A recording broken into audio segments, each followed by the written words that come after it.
Next scene, we're at Miss Cha's house. She's still lying in bed, looking like a complete mess. She somehow managed to sleep for 10 hours straight, which is wild since she usually only gets like 3 hours max because of her sleep disorder.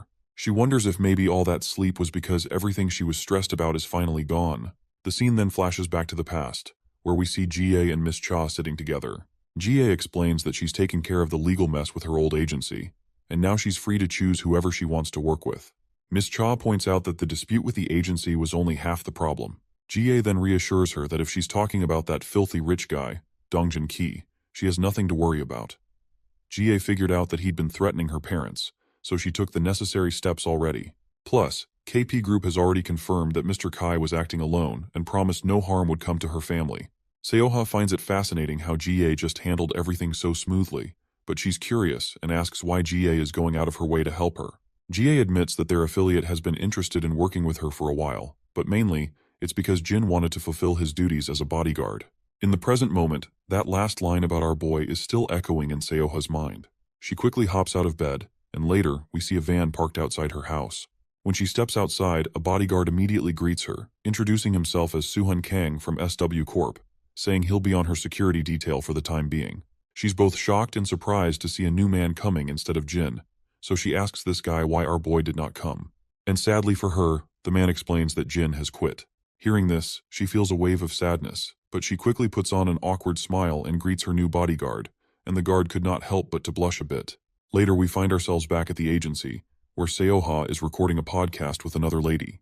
Although she's smiling and answering all the host's questions, inside, her mind is stuck on why Jin suddenly quit, and she's pretty sad that he didn't even tell her before leaving.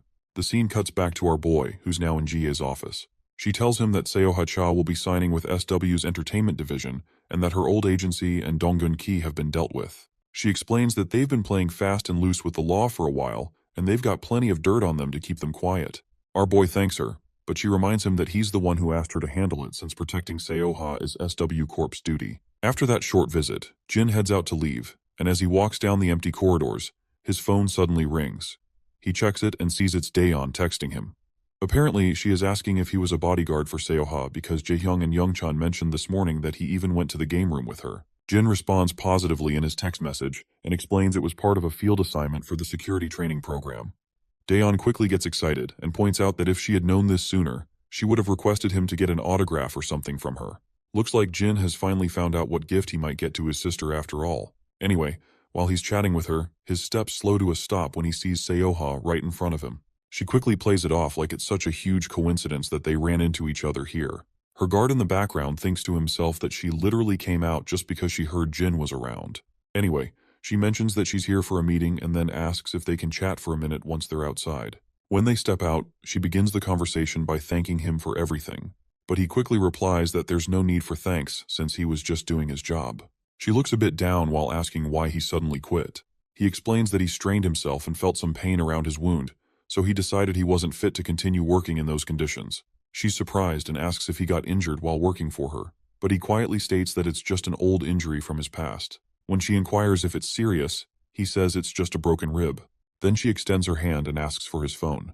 Jin looks confused by her sudden request, but she insists until he hands it over. Once she has the phone, she starts saving her personal number, which is something only her parents have, so she tells him he better consider himself lucky. After saving her number, she hands the phone back and asks if there's anything he wants.